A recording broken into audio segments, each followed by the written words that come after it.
Welcome, everyone, and thanks for joining us. We're recording tonight's talk and live streaming on Facebook as well.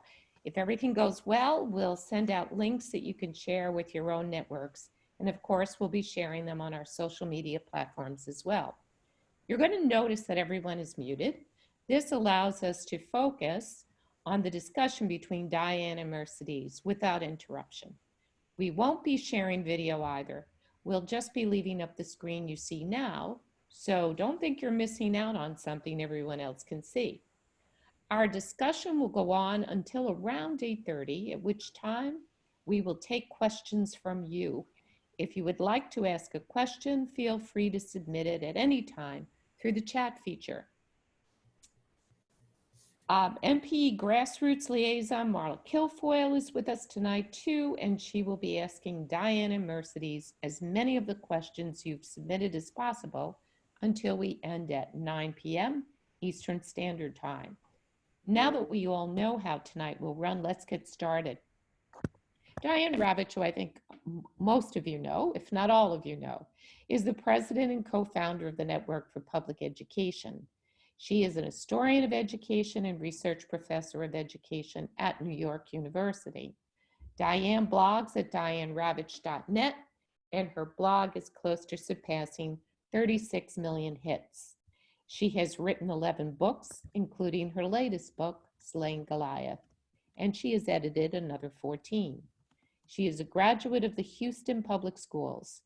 She obtained her bachelor's degree at Wellesley College, and at Columbia University, she received her PhD in the history of American education. Her guest this evening is Mercedes K. Schneider, Dr. Mercedes K. Schneider, who began blogging on education reform issues in 2013. She blogs at deutsch29.wordpress.com. Mercedes quickly became a trusted source for data-based analysis of the most provocative issues in education.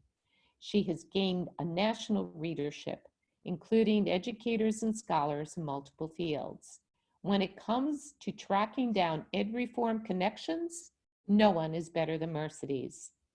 Prior to publishing A Practical Guide to Digital Research, Getting the Facts and Rejecting the Lies with Garn Press, Schneider had previously authored another 3 books, all concerning education reform issues. She holds degrees in secondary English, German, and has a doctoral degree in applied statistics and research methods. Schneider is an unwavering advocate for public education and teaches high school in her native Southern Louisiana. Her 28-year teaching career involves 25 full-time years teaching public school and in post-secondary education. Welcome tonight, Mercedes and Diane. Hey, Carol, thank you. Thank you for being here. Thank you, Carol.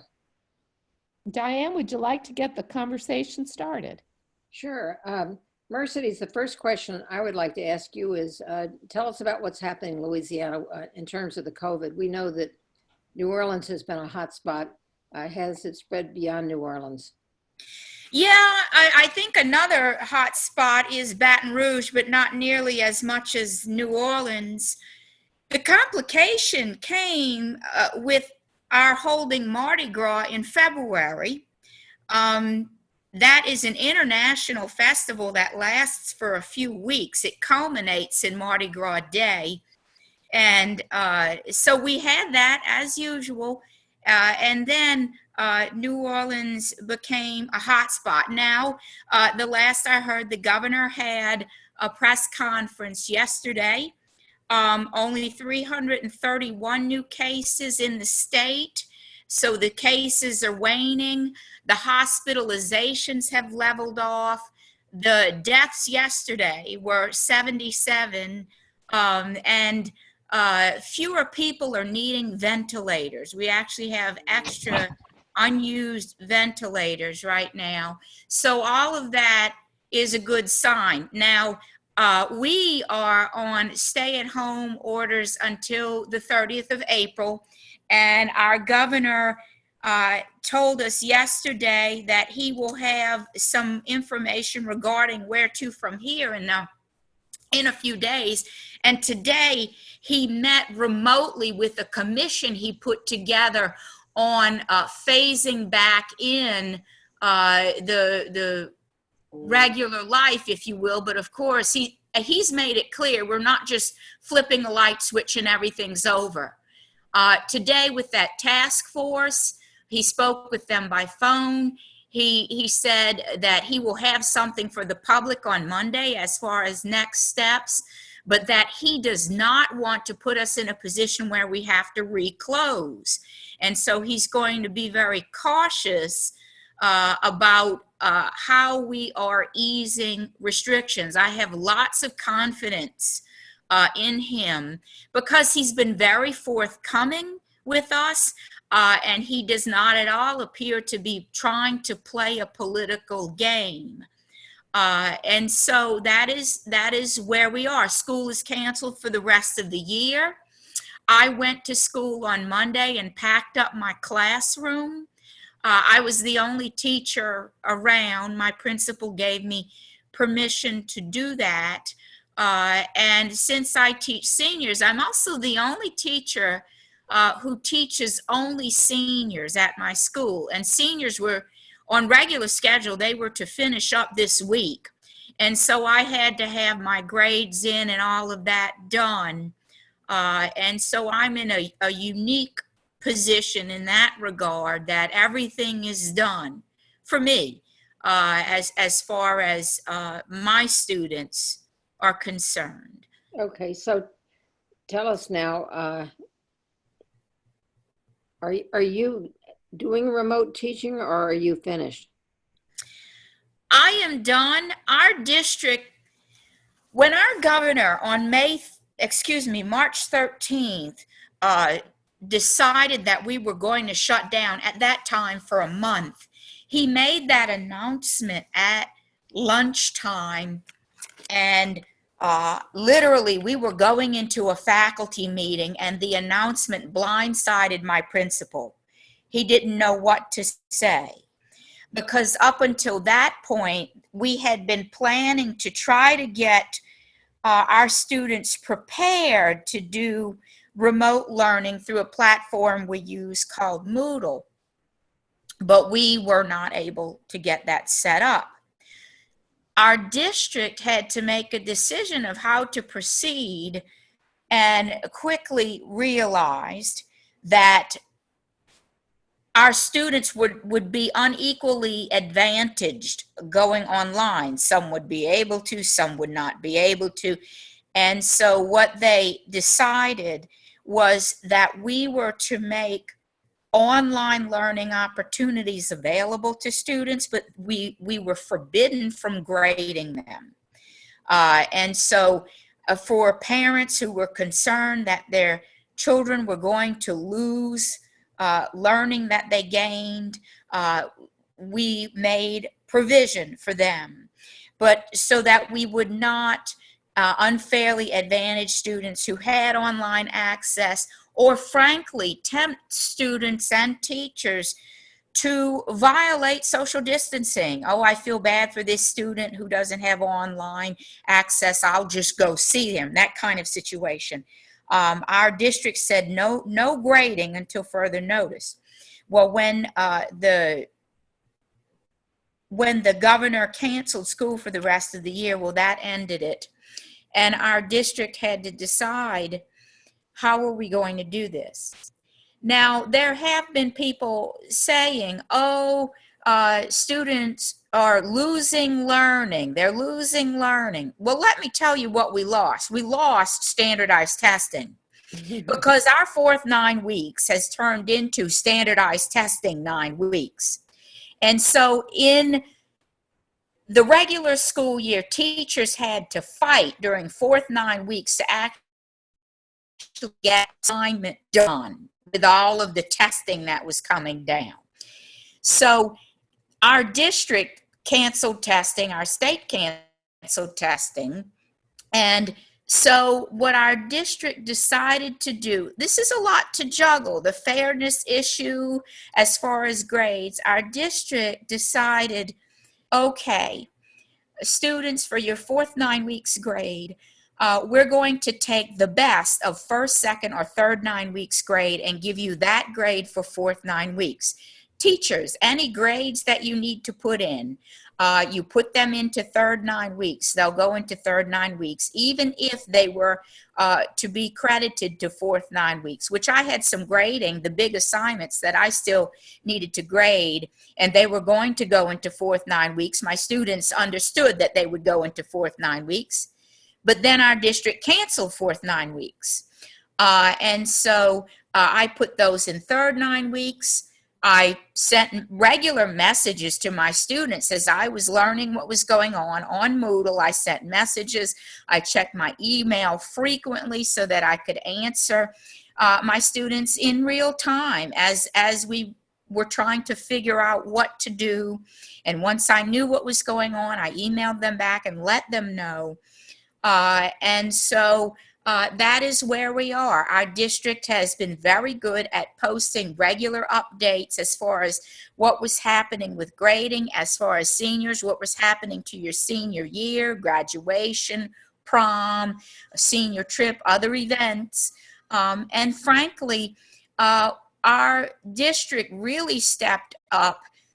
They kept free and reduced lunch, the meals going, but they also have included adults who were food insecure and have told them, look, just show up when we do meals and you stay in your car, and if you need meals, we will give you meals. And so that is a pretty good recap of what has gone on in our district. Okay, well, thank you, Mercedes. Let's get to our main topic, which is following the money. You've become something of a national expert in digging deep into tax returns and finding out where the money's coming from and where it's going. What got you started on this? Well, my beginnings in education reform happened when I started commenting on news pieces, local news pieces in 2011, 2012, when there was an apparent shutdown in the media as far as what was going on with our then governor, Bobby Jindal, and this shift to corporatizing the education landscape, making it more like a business. And bashing and blaming teachers, and the purchasing of our Bessie election in 2011. That was really something to come to terms with for me, that people were trying to come in and buy those seats. No one had done that before.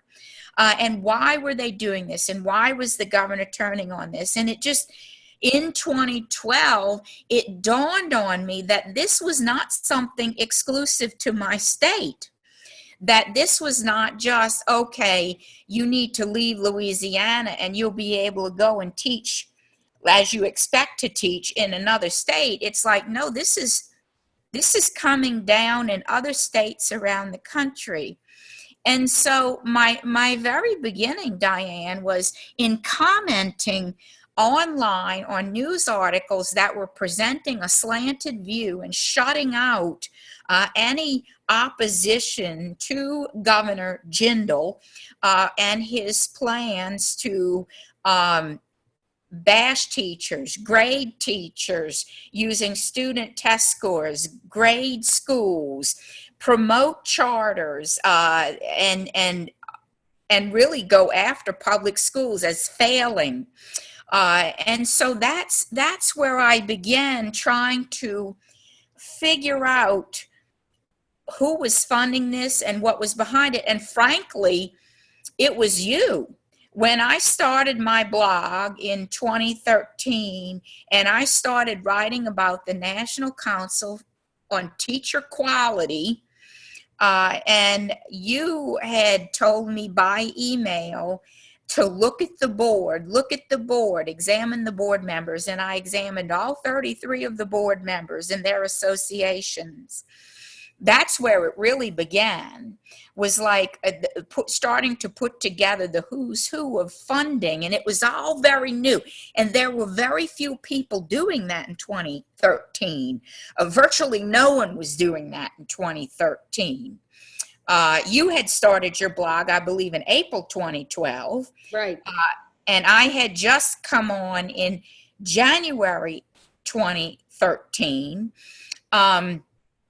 I didn't see the blog as anything other than a storage cabinet for my writings. I had started writing. A friend of mine who has run for school board, a retired teacher in Louisiana, Lee Barrios, had asked me to write a value-added modeling explanation for our legislators, who just really jumped on that bandwagon, even though the Dr. Noel from LSU, who had done a pilot study on VAM, was no longer around and supporting VAM, and VAM was so poor in its result.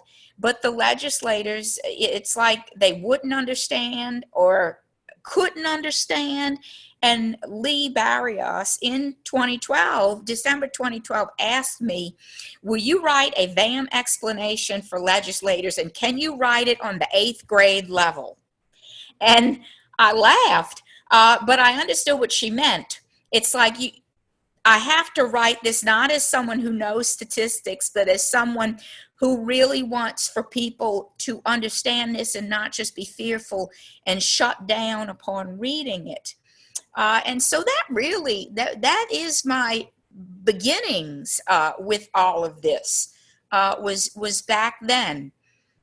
Well, you certainly carved out, I think, a very unique role for yourself in terms of being the one person we can turn to who has the who gets the goods.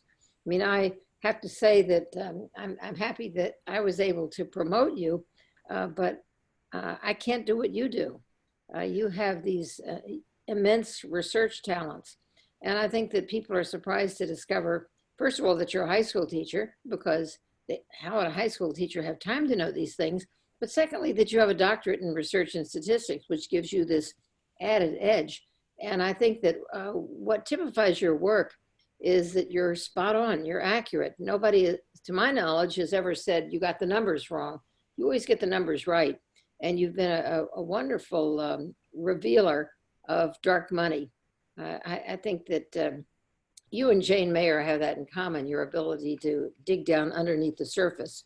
So what has been your, in your time as a blogger and an investigator, what's been your most rewarding pursuit? You know, my goal has been to find answers for people and provide, as best I can, original documents for people to view themselves, and to have people be able to go to my work. Now, I've had a lot of people say my work still is scary because it tends to be technical, especially when I'm getting into tax forms and that sort of thing. So some of it's not an easy read, and I've had more than one reader tell me, you know, that they just couldn't read my pieces in one take, or that they, you know, it takes some time. But what I find particularly rewarding is when someone is looking to learn how to do, to search a tax form, or how to go into public records or public finance, or even discover that you have the right as the public to ask for public records requests and what constitutes a public record, and how to navigate that. It's very rewarding when someone comes back and says, I get it, and that person feels empowered to take it into their own realm, their arena, because I can't do it all, and nor should I. You know, and that is not my goal, is to be the one who does it all. My goal is to put information out there on my blog, and whenever someone needs it, that they can look at it, access it, and use it, and that it would be an advantage. So I think that's not really one instance of reward, but that is the chief reward, I think, in this. And you've been blogging now almost as long as I have. What would you look back on and say, this was the biggest post? This was the biggest thing I've done. Well, as far as numbers and reads, up until this week, up until March 13th, when the governor closed the schools, and I'll say something to that. The biggest read by far has been my first post on Bill Gates's funding the Common Core.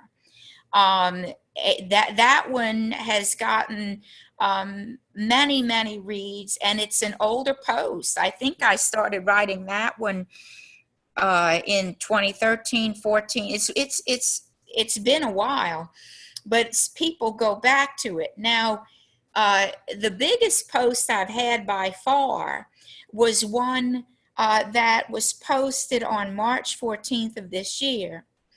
The governor, on March 13th, our governor closed the schools, and it really was it was shocking. And I remember feeling stunned by that. And that night I went online on social media to see how some of my students were handling this. And I just noticed the grief over the end of a senior year, the abrupt ending. And one of my students was like, my baseball career as a high school student is over. And he was just grieving that. And the kids they had questions about all of the events. This was supposed to be the best time, and now it's just brought to a halt. And I remember Katrina. And one of my very good friends, Lynn Deere, who is a teacher, we go back a long time, Lynn and I. I taught with Lynn, I'm friends with Lynn, and she actually came my senior year, 1985, and taught half a year of 8th grade social studies. My high school was 8th through 12. And so I knew her from then, and she knew me from that time. Her son, Chris, is the 2020 Louisiana Teacher of the Year. And he and his brother, Michael, were both seniors when Katrina hit. And so on Saturday, March 14th, I called Chris, and I asked him if he would write an open letter, a letter of encouragement to seniors, not just my seniors, to seniors in general, because he has a platform. He's the Teacher of the Year, but he also has the experience of having his senior year blown apart by Hurricane Katrina. And so he wrote that letter, and that letter to date has it's around 1.85 million views. And it continues, that letter, I posted it on March 14th, and I continue even this late in the game to have hundreds of readers of that letter each day. How many did you say, Mercedes? Well, I still have hundreds each day reading that letter. The total that have read it. The total, 1.85 million. That's astonishing. I've never had anything on my blog to get 1.85. Well, that I'm not, the closest I had to that was I had 93, almost 9,400 reads on when I posted that John White, our former education superintendent, his sidekick, Jessica Baggian, wanted his job and was pitching for his job. So that I posted, I think it was February 28th or 29th. And that's my second highest read in a day. But Chris Deere's letter had like 750,000 reads in one day alone. Wow. It must have gone crazy. It must have been Facebook. Well, it was all over Facebook. it was all over Facebook and is still chiefly read on Facebook, but it was picked up by students on Instagram. It was picked up on Twitter. Now, Facebook was the platform where it was shared the most by far, but even different school districts had picked it up and put it on their websites, their school sites for their seniors as an encouragement. And so even other countries had picked it up and put it on their sites as well. And so, that it's just the nature of the pandemic. What's going on in the United States is going on in different degrees around the world. It's a lot like education reform, the kind of attempts to force market principles onto public or compulsory education that is going on around the world, as is the buying up of the voices. Yeah, that's the scary part. And that's why I think that your capacity for following the money is so crucial, because I'm thinking now about the referendum in Massachusetts in 2016. It was a referendum about whether to expand the number of charter schools in the state. And it was funded by the Walton family. And when they went into Massachusetts in the spring of 2016, they did polling showing that it would pass overwhelmingly, because their line was, we're doing it for the poor kids. And, the Waltons don't do a whole lot for poor kids, like they don't pay their parents a working wage. But they said this is all about poor kids and expanding opportunity. And the polls were very strong in their favor. And I think that what really broke the back of that particular effort to have a referendum to expand charters was when the money was exposed. And I don't know if you've met Maurice Cunningham. He played the role that you play. He did it in Massachusetts. Oh, yes, I know Maurice, and I've seen his work. Well, he was absolutely amazing, because what he did was to bear the who was behind the money. And there was a lot of dark money there, not only from the Waltons, but from a lot of their friends, Michael Bloomberg, lots and lots of hedge fund managers, a lot of out-of-state money. And I think that was what turned the public sentiment around, was when they realized that this was not about poor kids. This was about billionaires pouring money into Massachusetts to expand charter schools. And they had no ground game. And they even realized when it was all over and they did their analysis, that it was, they were hurt by the accurate perception that it was out-of-state billionaires promoting this, and that it was not all about the children. So I think that to the extent that you can get other people engaged in doing what you're doing, then they get the tools to defend their state, whether it's Arizona, exposing the Koch brother and the DeVos family, or other states where I remember in Oklahoma, the guy there is named Harold Hamm, and he's a billionaire who's a big player in the fossil fuel industry, and he doesn't want to give any money to schools. In Missouri, there's a guy named Rex Sinkfield, and he's behind the charter and voucher proposals, especially the vouchers.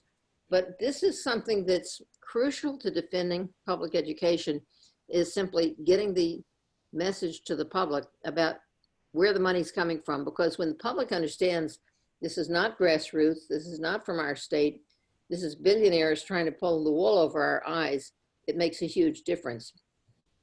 It does, and so part of what I want to do on my blog is just put the word out there. And now, after all of these years, there are many bloggers, and the media has come around, both locally and nationally, to putting the word out there.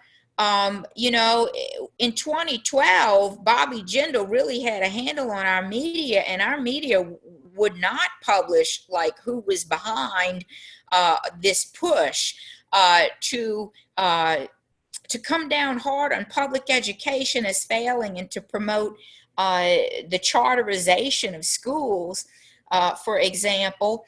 But now the fact that the public, the bloggers are out there, it puts me in mind. I know you remember in 2014 when Eli Broad started Education Post, because these bloggers, you know, they are just bashing our attempts to give choice. And so we need a blog, we need a voice out there. And he tried to buy it with Education Post. And that, you know, 4 million, I think, went into the founding of that. And over a couple years, the Education Post leader, Peter Cunningham, made $1 million. And so that was some blog. But, you know, the idea of purchasing grassroots support, I think they find it baffling. The Walton Report, it's like, you know, we need to get grassroots support, and they try to buy it. And you simply cannot purchase it. You cannot purchase it. Now, you can pay $4 million for a blog, but that doesn't mean that you're really going to have the same power as the many bloggers who are grassroots and who are just blogging because they really believe in public education. I remember someone investigating me once, looking for who paid me. Who paid me? And it's like, you know who pays me? I'm a full-time teacher. That's my pay. You know, I don't get paid to blog. And I remember the individual being genuinely perplexed that you know, someone on the other side on education reform, that I wasn't being funded by someone. It is perplexing, isn't it? I mean, because what I've discovered is that the folks who call themselves reformers are always funded by somebody. So they assume that the only reason that people like you and me do what we do is someone must be funding us. And I have been accused multiple times of being owned by the unions or paid by the unions, which Randy Weingarten's a friend of mine, and I'll call Randy and I say, Randy, I haven't had a check from you. I'm supposed to be paid by you. Where's the check? The check never arrives. I've never, like you, I've never been paid by anybody, and it baffles them because they work for money and they assume everybody else must be bought too. Well, I had someone who was associated with the Walton School of, I think it was Education Reform at the University of Arkansas. It was actually named the Walton School, accusing me of being funded by the teachers union. And it's like, well, that's funny because I actually pay dues to the teachers union. So I'm a funder of the teachers union as a teacher. You know, when people are empowered to do their own research, it really turns this on its head rather quickly. It turns education reform on its head. And so that is what I am happy to do with my writing. Now, I'll tell you, there are some bloggers, like one who comes to mind, Jennifer Berkshire. I know she's more into podcasts now. A great interviewer, by the way. I think one of the best interviewers I know. Peter Green, I think of him as well. Steven Singer. They're very good with language and talking, and I appreciate how engaging their reading is. My niche is in finding resources, and if I can get to a first-hand resource, a primary source, and put it out there for people, and show them how to use it, then that, I think, that is what I do. You know, that is what I do. You know, and so with my book, the latest one, A Practical Guide to Digital Research, I really wanted to put something in people's hands so that they could do it themselves. And what's nice is it's a short book. And it's not expensive, and it's a good resource for people who are novice, as well as those who have some skill in research and who just want to see what else they might pick up, or another way to look at researching a particular issue. So what kinds of tips can you offer from your book that might entice people to say, I want to buy that book? I mean, since you're not supported by the unions, we know you're supported by your school district, and hopefully you'll make a little bit of money from the book. So let's try to sell the book. Tell us why people should read it. In that book, I condensed much of what I do with my writing and my research on my blog and in my previous 3 books. And I include a number of stories and situations and how I dug in to get to answers, and how I reached primary sources in practical ways, and in ways that don't require a lot of money and a lot of memberships to online sources. For example, Betsy DeVos she said, oh, my mother was a school teacher, and I wanted to find out if that was true. And so I needed newspaper archives, because Betsy DeVos is, I think she's 9 years older than me, which is going to put her just in her 60s. And so if her mother was a school teacher, certainly this predates the internet. And so I was able to go to newspapers.com and newspaperarchives.com. And in both cases, I was able to get a free trial membership. And so during the trial, read the fine print for the trial, but during the trial, it was long enough for me to go back in archives and read about Betsy DeVos's mother, Elsa Sweet. I'm not sure if I'm saying her name correctly, but to find out she did teach public school, but not for very long. And then she was married, and she was finished teaching school by the time Betsy would have been old enough to remember teaching school. So Betsy DeVos was playing with that a little bit. But in the newspaper archives, what I was able to look up and to find was what people may not think to look up. Marriage announcements, job announcements. And so in the case of Betsy DeVos's parents, to find out information on where her mother was teaching, for example, there was information useful in her engagement announcement. And so I got that from newspapers.com. So people may not think, for example, in researching individuals, that one place to look to be sure you have the right person, or to know what kind of familial connections they might have, and to be sure of those, is in marriage announcements, birth announcements, divorce proceedings, and obituaries. And so I was able, for example, I wanted to find out the backstory on Jeannie Allen, who founded the Center for Education Reform. And so I was able to go to some of those personal articles to find out her background.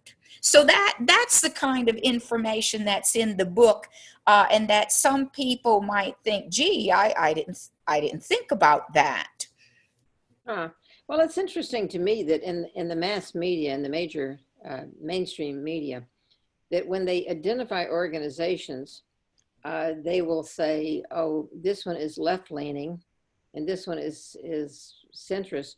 But when they come to Center for Education Reform, they never identify it as being a conservative organization, which it is. Jeannie Allen worked for the Heritage Foundation, and it's a pro-choice organization. It's in favor of every kind of choice other than public schools. And I just don't know where the playbook is in the mainstream media for deciding whether something should be identified or not identified.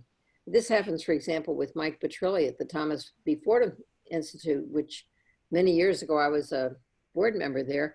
And he had an article in the Washington Post, and whereas they typically identify the political slant of the organization, in the case of TBF, Thomas B. Fordham Institute, they did not. Well, you know, and one of the important pieces for getting to who's funding and who's behind these organizations and the credentials of these individuals is that you have people like Michael Petrilli, who now is just taken as an expert. He's just assumed to be an expert. He describes himself as an expert. Well, and he's never been a classroom teacher, by the way. No. And when I did research on Checker Finn, I think he had a half a year in the classroom, and even in his book, I think it's Troublemaker, right. He even says, you know, that he basically admits, I'm not cut out for this, but he certainly was cut out to become an expert on it. So that is a characteristic of education reform, that these people are what I call top heavy. They have all of these high level amazing sounding titles, and seeming credentials, but if you look at they don't have a base behind it, like John White, our former superintendent. Oh, he was a deputy superintendent, and he was, you know, with Teach for America. He was in Chicago. He was an executive director. That sounds don't forget the Broad Foundation.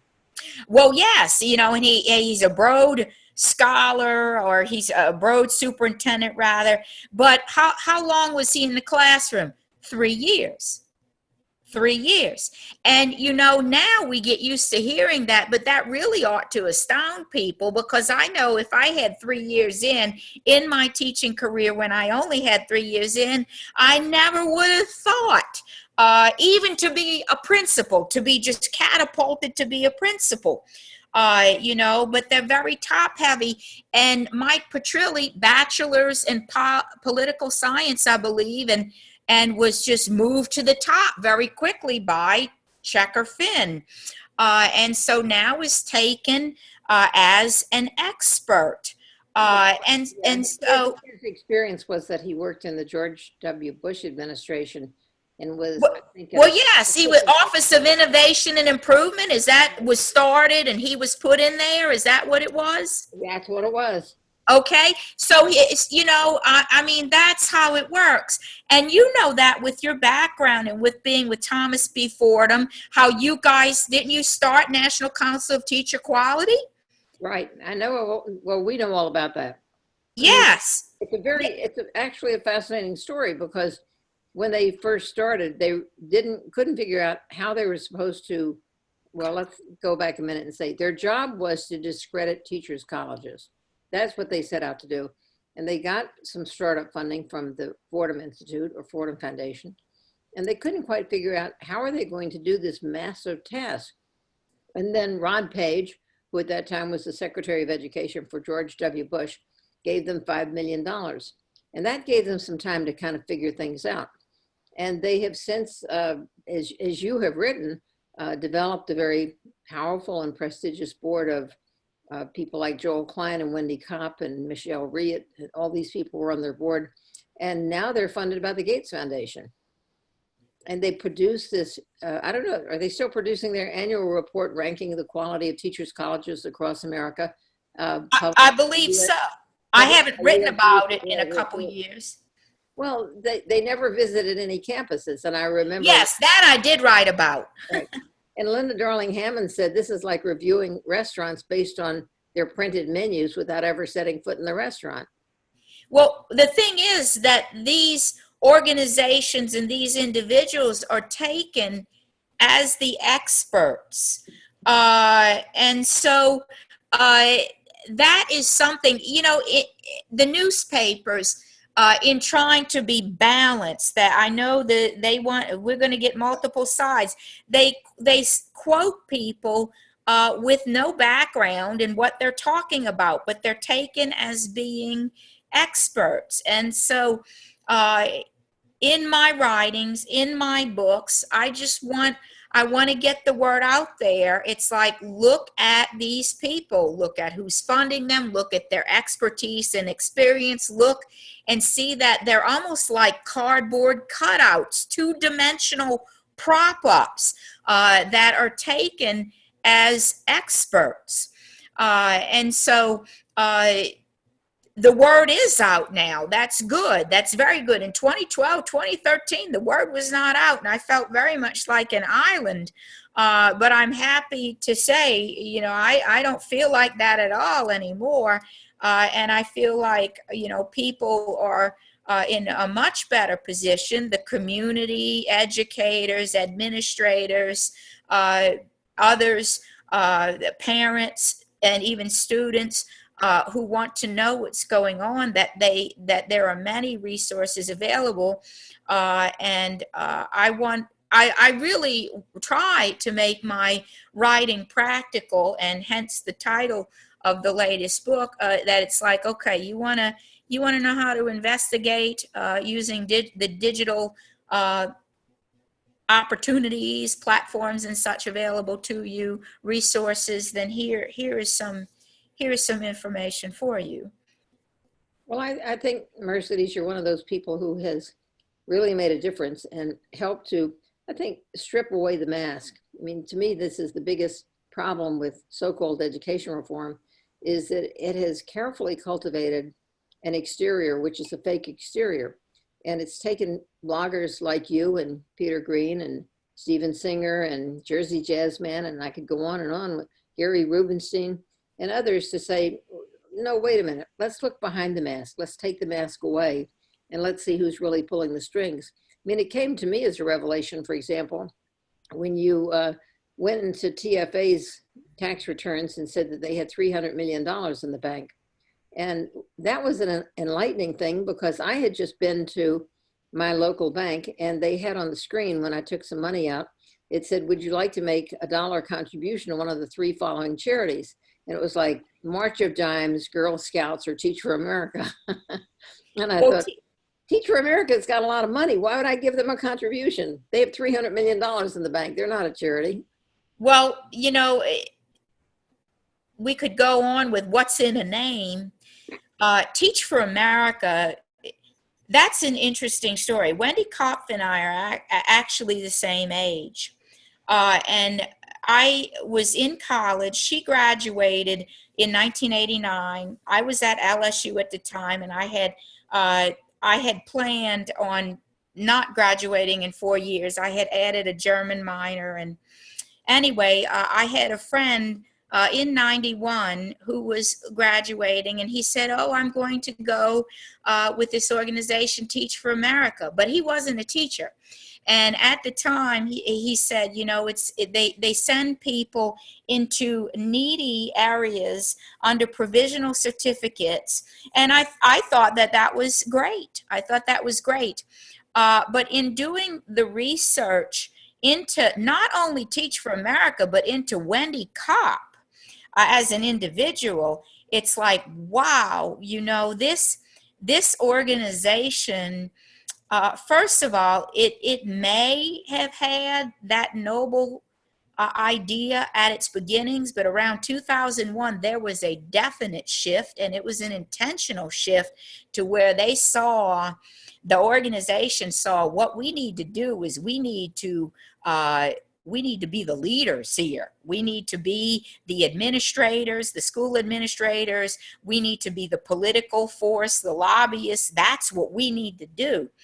And so many years later, my view of Teach for America was like, wow, this is not what they even purported to be. Now, Wendy Kopf, you know, I wrote about Wendy Kopf in my first book, and the ethical problems she had as an editor of the school newspaper at Princeton. It's like, wow, you know, that ethics problems right off the bat. But, you know, people hear a name like Teach for America, and without knowing anything else, they might even think that they're supporting public school teachers. Well, like me. people do think that. Yes, but it's loaded because technically, okay, Teach for America, they are being paid by the schools that employ them, but they're also, those school districts are slicing off in some cases a hefty several $1,000s per temp teacher for those teachers, and paying that to Teach for America for a teacher who is not going to stay. Right. For a Teach for America teacher to stay 4 years that is not common.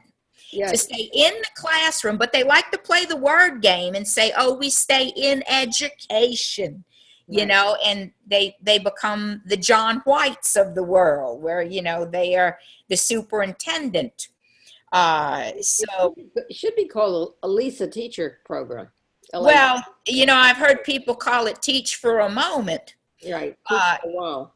Yeah, and and the thing is, the teachers who sign up, the young people chiefly who sign up for that program, a lot of them they really want to do good by students. They want to contribute. They have this youthful enthusiasm, but frankly, that's not enough. To have youthful enthusiasm. Oh, my mom's a teacher. I'm glad to do Teach for America. Except they didn't get any degree in it, and they didn't invest their time in it, and they got their degree in some other field, and now are being put in this classroom, and many of them don't make it past a first year. Well, the thing that I find so distressing about Teach for America is that so many of the people who stay in it for a long time then go all the way to the right, and they have the TFA mantle, which sounds like, oh, we just want to help kids. But in the meanwhile, you have people like the superintendent of schools in North Carolina. I think his name is Mark Johnson, very right wing, very pro voucher. You have John White, very pro voucher. You have Michelle Rhee. I mean, you just go on and on with the number of TFA alumna who have gone to, basically they're in the Betsy DeVos camp. And how do you go from being an idealistic young college graduate to being a hardened pro voucher person? And I don't, out to destroy public education. I don't get that part. Well, I think I do get it. I sat next to a former Teach for America teacher one time on a plane. And as people do on plane rides, we introduced ourselves to each other. What do you do? I told him I was a teacher, and he said, well, I taught for a while. And there it was. And then the next thing he told me was how his test scores went up for his students. And no traditional teacher begins a conversation that way. Hi, I'm Dr. Mercedes Schneider. I teach in St. Tammany, and I had really high test scores for my students. That's not it. And so we had this discussion about Teach for America. And during the discussion, he was talking about his experience, and there was an indoctrination about how people like me, career teachers, were failing, and how we just didn't want to do our jobs, or we had gotten lazy and comfortable, and we really didn't care about the kids, how we are just in this to have a secure paycheck. And you have low expectations. That's it. Now, during the conversation, to go back with how do they become very pro-voucher, I asked this young man, and I say young man, he was in his 30s, and I've got a couple decades on him. I said, let me ask you, your experience in Teach for America taught you to look down on career teachers like me. Would you say that's true? And he said, yes. Yes, that someone like me, a traditional teacher, I was the problem. And so that is why, they go for anti-traditional public school, and they go to that other side of charter schools, vouchers to private schools, because they are taught in their training that we traditional Are the problem. yes, ma'am. That's it.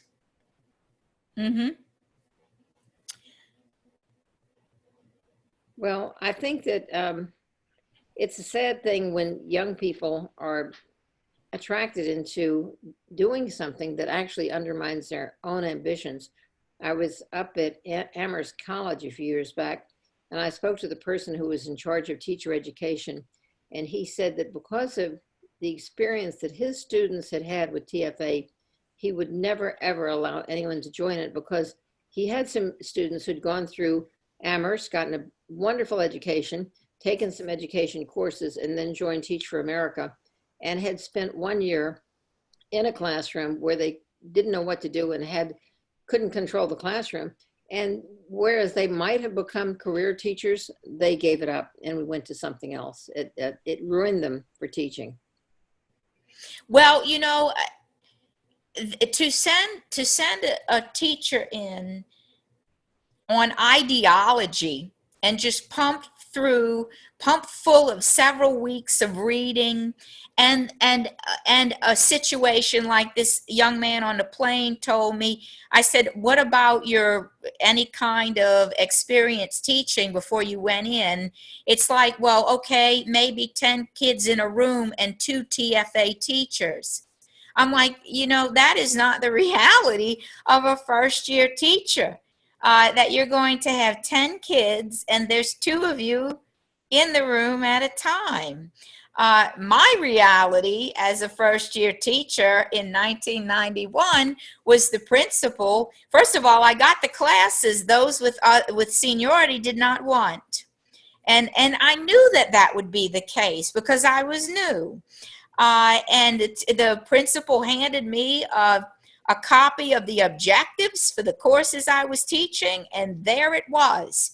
I needed to plan accordingly. She said, we teach grammar the first half of the year, we teach literature the second half, and go at it. And I remember going home from my first day of teaching, and I was exhausted. I laid down on my bed and I thought, how am I going to do this? But I did, and it was exhausting to do that. And so you've mentioned before about how there is a natural purge of sorts. Once teachers get to around 5 years in, then they are in, because the ed reformers say, oh, incompetence, we need to get rid of incompetent teachers. But really, if anyone's been teaching full time for 5 years, and you've decided you're in, then you're in, I would say. But you got to stick it out, and you have to have realistic expectations for how hard that first year can be. Yeah, and the preparation. I talking about Teach for America, there's one blogger that we didn't mention that I want to give a shout out to, and that's Gary Rubenstein. Gary, as you know, was Teach for America. He's one of the earliest classes. I think he was in the second year, and he stayed with them. He did teacher training with Teach for America, and then he became a full-time math teacher in New York City. And it was a few years ago that Gary went to, I think it was I forget if it was maybe their 20th reunion, and he heard Arnie Duncan, and he became persuaded that he was on the wrong side. Not that he was against Teach for America, but that so much of what he had been told simply wasn't true. I think Arnie got up and said something like, he told one of his miracle school stories about just getting rid of all the teachers and replacing them with brand new teachers like Teach for America, and some miraculous thing happens. And Gary knew that wasn't true. Gary has since become one of the most, I think, essential bloggers because he's an experienced teacher. He has the TFA background, and he is able to do the kind of unmasking that you do. I don't think he has as much time as you do, but you and he are in the same category. You're heroes of the blogosphere. Well, what I like about Gary is he draws on his experience in Teach for America, and he's very respectful. He will disagree, but he's not nasty about how he carries himself. And I have to say that many of the bloggers I know, I really can't think of anyone who's just nasty to others. But also he doesn't give in, to say, okay, Teach for America is fine. It's not fine, but he's careful how he speaks to Teach for America recruits. And he's very pointed with how he speaks to those who are now higher up in Teach for America. This has been a fabulous conversation, and we have some listeners who are just dying to jump into the dialogue with their questions. So if you don't mind, we're going to have Marla read some of the questions that have been coming in this evening. Great. Sure. Okay, thanks, Marla. Good evening, everybody. So Diane and Mercedes, the first question is from Maurice Cunningham. And Maurice says, how about that? I know, thank you for your kind words. He read Mercedes' book, A Practical Guide to Digital Research over the weekend, and he highly recommends it. He learned a few new tricks from it, and he hopes it gets widely read. So his question is, what can we do to train armies of local researchers?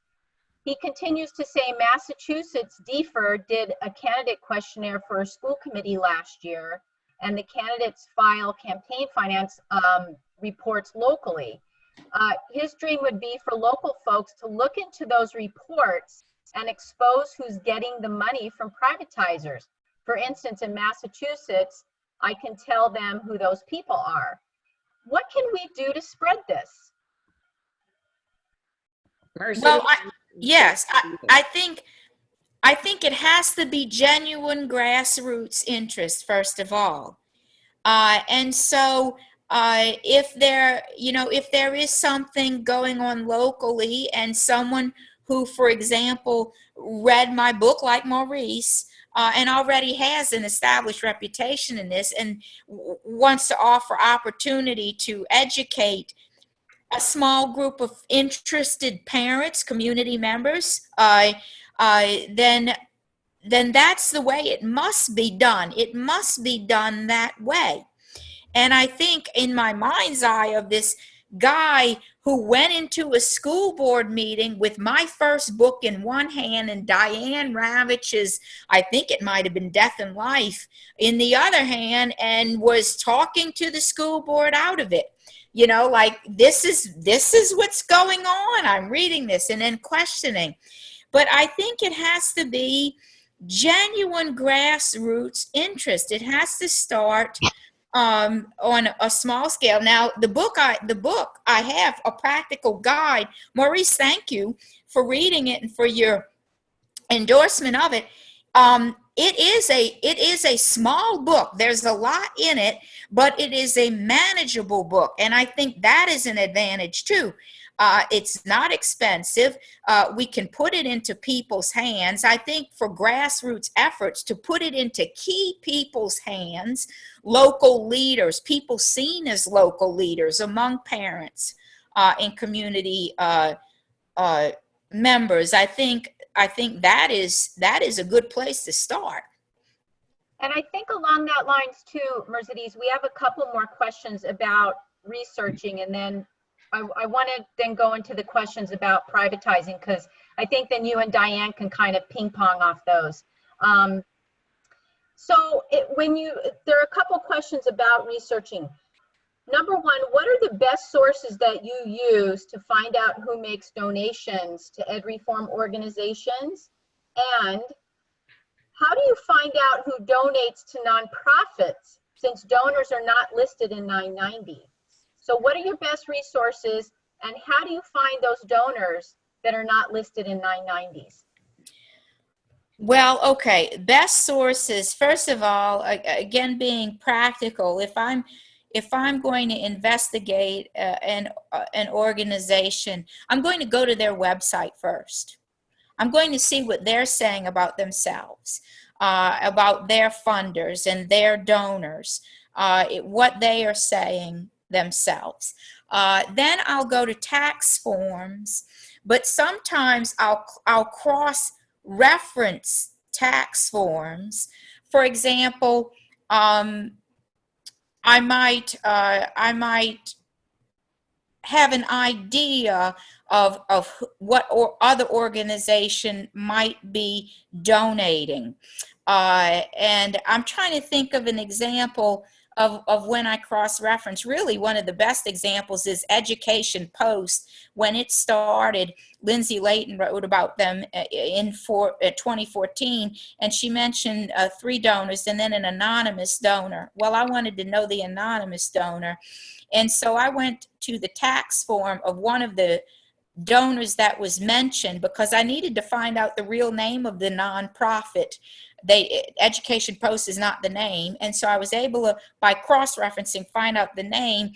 And then because it was a private foundation, I could find out the donor names of donors donating above $5,000. Now, if it were not a private foundation and I couldn't find that out, next I would go to news articles and see, just where are, like I might Google the name of the organization and donors. I might start with some big names who I had an idea might be the donors. So some of this is just digging, but some of it is finding where the donor might be mentioned in another venue.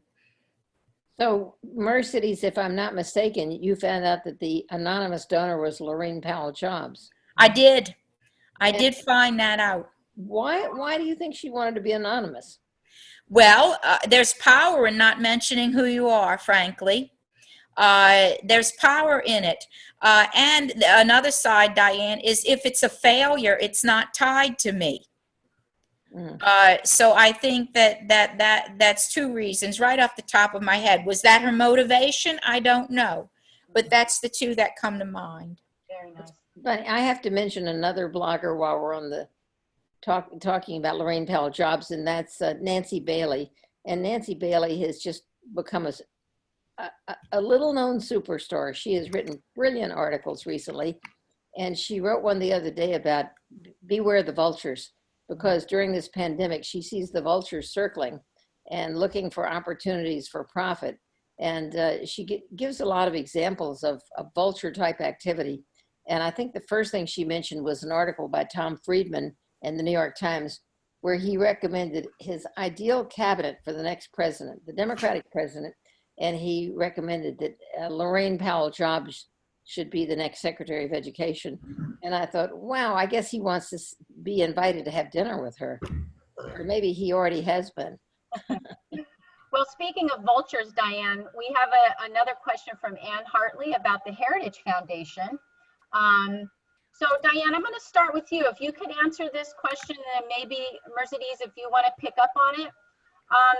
It's from Ann Hartley. Are you guys worried about the Heritage Foundation's move to expand vouchers? I'm sorry.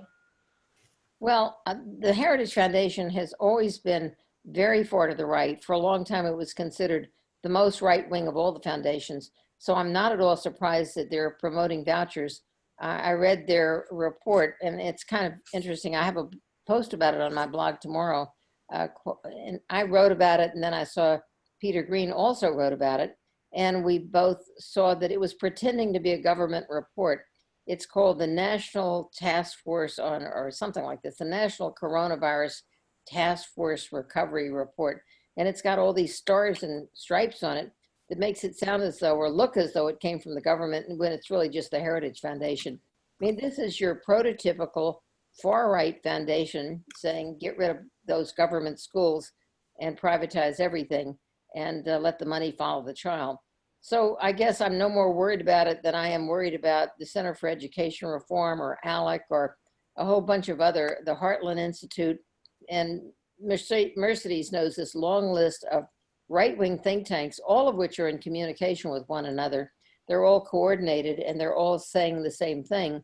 I guess what I take hope from is that they've been saying this now for 30 years and they really haven't made it that much progress. Too many states have vouchers, but really not that many kids are taking them. In Indiana, I think it's maybe 3 or 4%.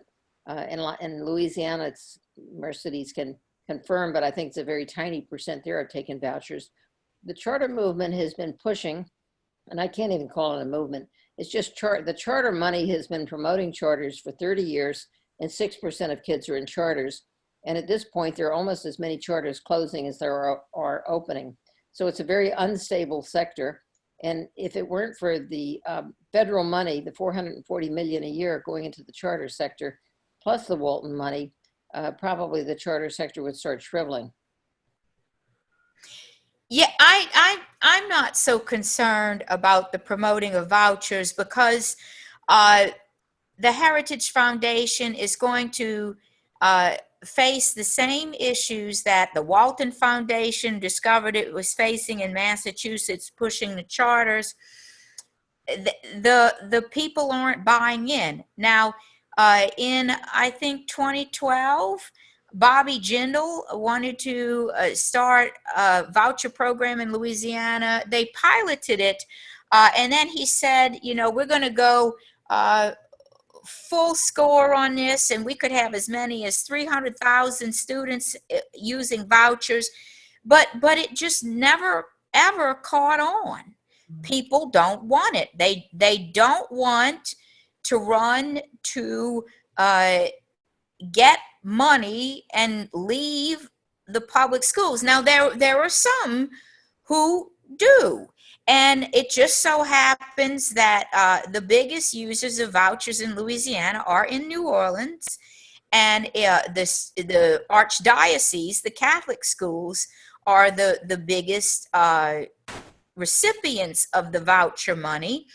But that's very, you know, it's not across the state, though there are some other parishes. We have parishes, not counties, that have voucher schools, but you know, it just is not catching on. And so that grassroots buy-in is just not there. And not just in Louisiana, I just think nationally. Now, there are some places where they'll use vouchers more, but yeah, they can make it look like it's a national report, but it's just not going to go anywhere. I don't see it going anywhere. So we have another question from Michelle Tenem Zimak. And she, you know, Diane, I'll direct it towards you, and then Mercedes, if you could pick that up after Diane. How do you both see the current situation with COVID potentially shifting the rhetoric and eventually the policies surrounding standardized testing? Well, I have to say that it would be my wish that let's say, if, for example, there's a new administration in Washington, my hope and my wish is that the new president, I hope it's Biden, will realize that standardized testing hasn't really improved education over the past 20 years, and will seek out somebody as Secretary of Education who's prepared to ask for a change in federal law. I don't know how likely that is to happen. I'm very fearful and concerned about whether he's going to be listening to the retreads from the Obama administration, who share the same philosophy as the George W. Bush administration. I hope that's not true. Carol Burris and I wrote an article, it was in Valerie Strauss's answer sheet yesterday, where we appealed to Biden and said that you said you're opposed to standardized testing. You said that if you're elected, charter schools are going to go. And we gave, Carol ferreted out all these you saids, things that he said on the record that sounded very much in line with what we would like to see happen. And what we would like to see happen is to have a new vision of education, some fresh thinking. Now, after 20 years of No Child Left Behind, Race to the Top, we see so little change in terms of student performance that anybody who takes this stuff seriously has got to say, it didn't work. It's time for us to move on and think of something different because we're wasting, Mercedes said earlier, we didn't really lose the last part of the year. We would have been doing test prep anyway. And since we're not giving the standardized tests, we haven't lost a thing. So I would hope that the next president will have a fresh vision. And I can't say that it'll happen, but that's my hope. I think that with COVID, I think that testing could be out of the picture for the next school year. The reason being, and I wrote about this on my blog, we are very likely going to need to take time out of the next school year. And I hesitated to say that, but until we are able to manage this COVID with adequate testing and with a vaccine, then we have to be prepared to have to shut down school for a little while. Now, what is a great waste of time and energy and succubus of funding? Testing. And so I am suggesting that the testing needs to go for the next school year. And I further suggest that legislators are going to be more likely to hear that because of the money that it takes to do all of this testing. And that, you know, in the face of trying to handle the economies, the state economies in the face of coronavirus, there's going to be some real questions of now why are we doing this testing? Why are we taking this time and this energy and spending all this money on this testing? And I really think it's going to cripple the push for standardized testing. Now, Diane mentioned about, you know, an incoming administration possibly going back to the likes of Obama, Duncan. I don't think so, because we're not in those times. They had their heyday. Time has passed. We're in a national crisis, and I just don't hear people singing songs in tribute to test-based ed reform. We are decades away from No Child Left Behind. Common Core has fizzled, you know, and so I really think that the testing could topple. Now, will it all topple at once? I don't know that that's true, but I think it could really go down a lot quicker in the 2020-2021 school year, in light of the fact that districts and states are already hearing the news that they should expect a resurgence of the virus in the fall. So here's the other side of this picture, and that is that in order to stop the testing, you either have to have a waiver, which we got this year from Secretary DeVos. She had no choice really because the states had already canceled the testing in most places, but you have to change the law. So the law is on the books, the Every Student Succeeds Act, saying everybody has to be tested from grades 3 through 8 every year. And the question is, will the Congress have the time, the energy, and the interest in changing that law? That law has to change. It's a terrible law. And the testing is terrible. But let me say why we're going to have a fight about this. First of all, Governor Baker of Massachusetts has said the first thing he wants to happen when the kids come back in September is to give them a standardized test to find out how much ground they've lost.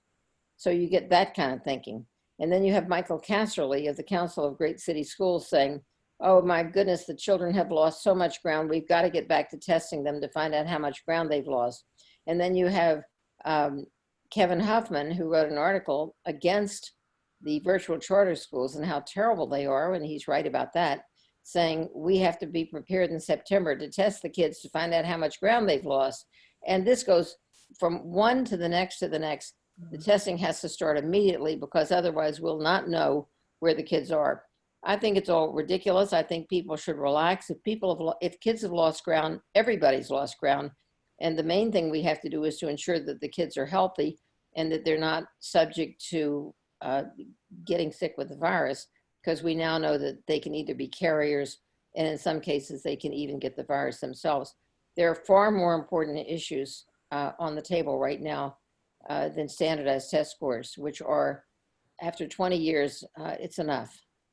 I think the push from the states is going to weaken the federal argument for testing, and I think the advantage will be a shift in administration. I just don't see another 4 years of Betsy DeVos, for example, and that extremism. I don't see it. And we're talking money, the amount of money it takes to test and the time.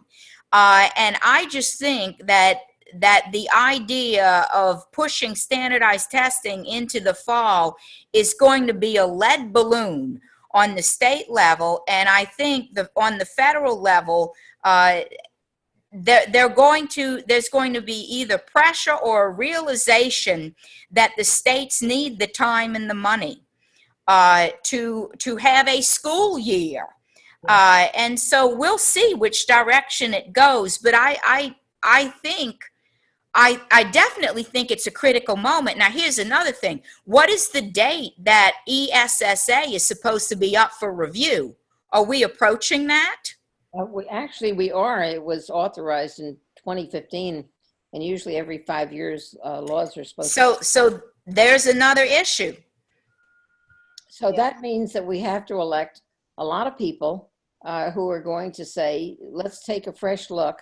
And I think that the problem we're up against is there is an obsession with standardized testing, which has become irrational. And until we get rid of that unreasoning belief that the standardized tests tell us something that we don't know, and that we can go back to trusting teachers to make judgments about their students, we just have to somehow break through that irrational obsession with the standardized test score. But there's also the testing lobby.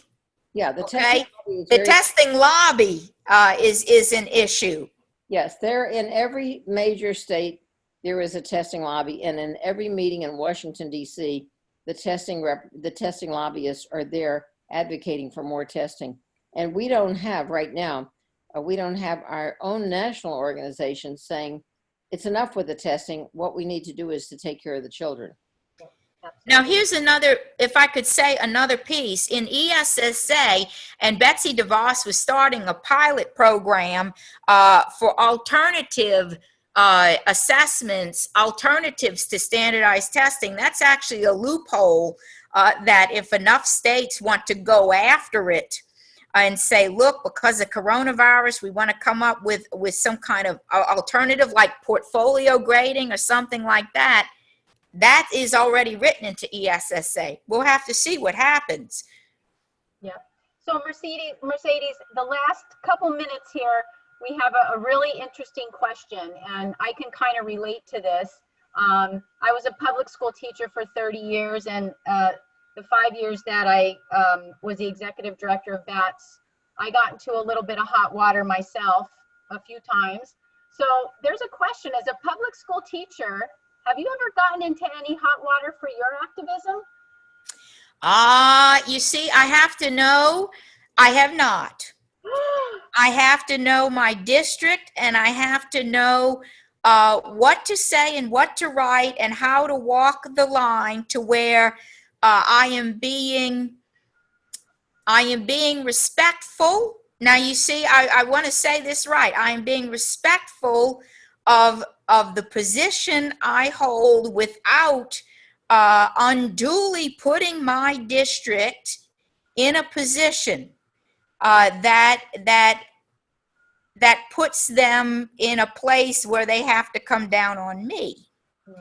And so, for example, you will not find on my blog where I vent about what's going on in my classroom, and I certainly, if I put anything up by students or faculty, it is with their permission.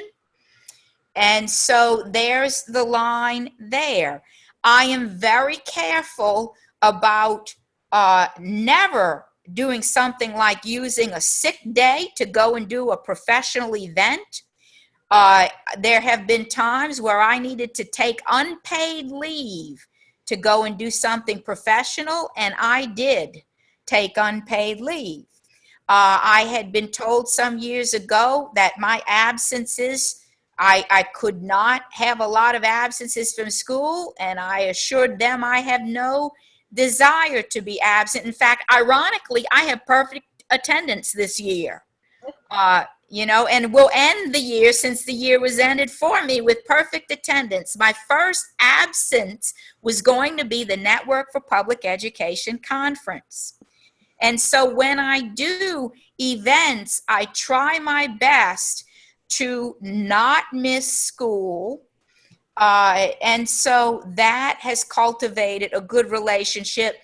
When I'm at school, I try to be excellent in how I operate, how I interact with the administrators, to do what is considered my job and do it well, to make life easy on my administrators so that they value me. And frankly, my principal has a very good sense of my responsibilities as a teacher, and where that line is, and my rights as a citizen.